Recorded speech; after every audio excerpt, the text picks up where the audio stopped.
껍질은 제거가 되었지만 안쪽에 있는 하얀 막은 벗겨지지 않아서 뚫리지 않고 안에 있는 내용물이 흘러나오지 않게 됩니다. 신경을 둘러싸고 있는 막을 절대 손상시키지 않고 드릴이나 다른 기구들을 이용해서 적절하게 뼈를 제거하게 됩니다.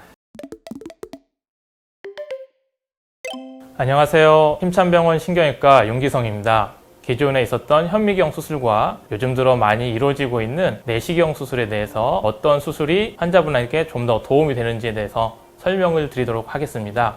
이게 이제 저희 피부이고 등이라고 생각을 하시면 이 안에는 뼈로 둘러싸여진 이 신경이 있게 됩니다. 디스크 수술을 하게 되려면 피부 안에 있는 뼈와 신경을 지나서 디스크에 도달을 해야 하는데요. 현미경이 발달이 되면서는 현미경을 보면 수술을 해야 했고, 그때 이용했던 게 이 카스퍼 리트랙터라는 겁니다. 약 3cm 정도의 피부 절개선이 필요하게 됩니다. 제가 직접 보여드리도록 하겠습니다. 약 3cm 정도 이렇게 절개를 하겠습니다.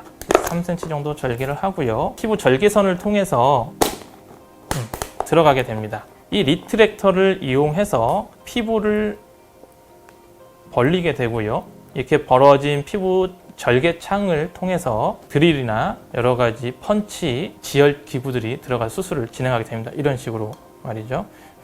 여기까지만 해도 80년대, 90년대에는 획기적인 발전이었습니다. 피부의 절개도 예전보다 적게 되고요. 맨 눈으로 보는 것보다 현미경을 이용해서 대상을 확대해서 볼 수 있기 때문에 안전한 수술이 이루어질 수 있게 되었습니다. 요즘 들어 많이 이루어지고 있는 내시경 수술은 어떤 방식으로 이루어지는지 보여드리도록 하겠습니다. 내시경 수술 기구가 들어가기 위해서 이런 트로카라는 기구가 먼저 피부 절개창에 삽입이 되게 됩니다. 1cm 정도의 피부 절개선만 있어도 저희 몸에 넣을 수가 있게 됩니다. 제가 직접 절개를 해보겠습니다. 약 이렇게 1cm 정도 절개를 하고요. 그 공간을 통해서 트로카를 넣어보도록 하겠습니다. 자, 이런 식으로 트로카가 들어가게 됩니다. 그 다음에 이 내시경 장비가 이 공간을 통해서 들어가게 되고요. 드릴을 이 공간을 통해 넣어서 디스크도 제거하고 수술을 진행하게 됩니다. 따라서 훨씬 적은 절개선을 이용해서 수술을 진행할 수 있기 때문에 두 개를 비교해드리면, 이거는 현미경을 이용한 수술을 진행할 때 사용하는 리트랙터이고요. 이거는 내시경을 이용한 수술을 진행할 때 사용하는 캐뉼라라는 도구입니다. 그래서 피부 절개선이 약 3cm, 1cm 이렇게 차이가 나게 되고요. 그로 인해서 환자분이 수술 후에 통증도 적고 입원하는 기간도 짧게 됩니다. 현미경을 이용했을 때는 수술하고 한 4일, 내시경을 이용한 수술을 하게 되면 수술 다음 날부터도 퇴원이 가능합니다. 하루 내지 이틀 후에 퇴원이 가능합니다. 자, 그럼 피부를 절개하고 들어가면 어떤 일이 벌어지느냐? 척추는 디스크를 만나기 전에 먼저 뼈와 신경을 만나게 됩니다. 물론 그 뼈 안쪽에 있는 신경은 절대 손상시키면 안 되게 됩니다. 그래서 맨 눈으로 수술을 하는 것보다 이런 현미경이나 내시경을 이용해서 훨씬 크게 확대해서 저희가 본 상태에서 수술을 진행하게 됩니다. 이제 간단하게 보여드리도록 하겠습니다.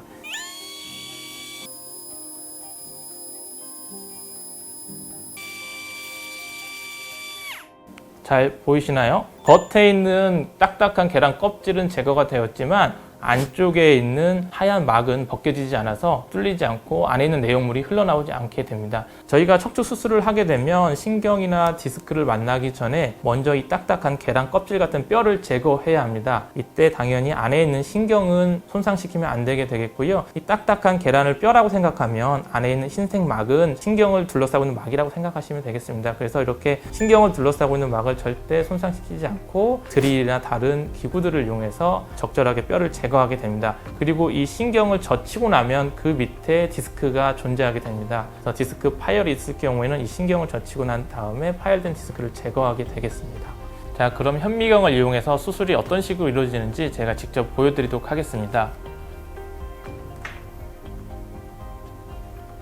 자, 이런 식으로 수술 준비 작업이 끝나게 되면 필드 안으로 이렇게 현미경을 가져오게 됩니다. 가져와서 수술 부위가 잘 보이게 드릴을 이용해서 깎아놓은 지금 계란을 보고 있습니다. 이런 현미경의 장점은 배우를 마음대로 조절할 수 있습니다. 그래서 신경 주위에 뭔가 미심쩍은 병변이 보인다면 이런 식으로 확대를 통해서 작은 신경을 크게 볼 수도 있고, 또 많은 부분을 한꺼번에 보고 싶다 하면 배우를 낮춰서 넓은 부분을 한 시야 안에 넣을 수도 있게 됩니다. 아까 말씀드린 카스퍼 리트랙터를 통해서 의료 장비를 넣게 됩니다. 이런 식으로 드릴 같은 원하는 수술 장비를 넣어서 이렇게 수술을 진행하게 됩니다.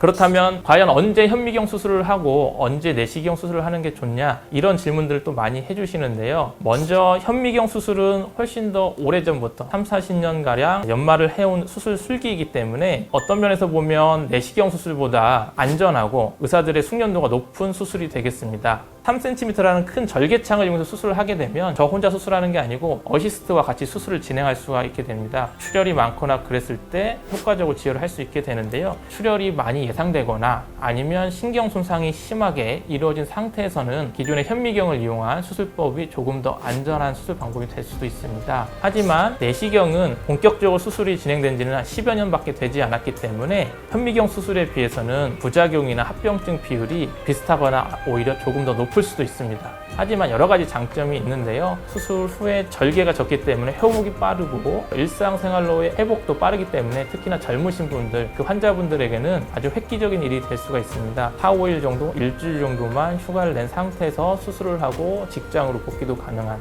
그런 수술 방법이 되겠습니다. 내시경 장비는 저 혼자 수술을 진행하고 어시스트는 따로 필요하지 않습니다. 지혈이나 여러 가지 문제가 생겼을 때는 대처하기가 상당히 까다롭고 오히려 시간도 오래 걸릴 수 있다는 말입니다. 그래서 환자분은 이래이래해서 내시경 또는 이러이러해서 현미경 수술 방법이 좋습니다, 이렇게 판단을 하였다면 그 의사의 말을 신뢰하고 존중해서 그 수술 방법을 하시는 게 가장 수술의 성공률을 높이는 방법이 아닐까 싶습니다.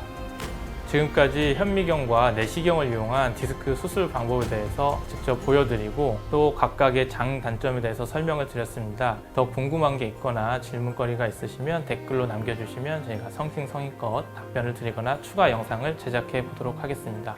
시청해 주셔서 감사합니다.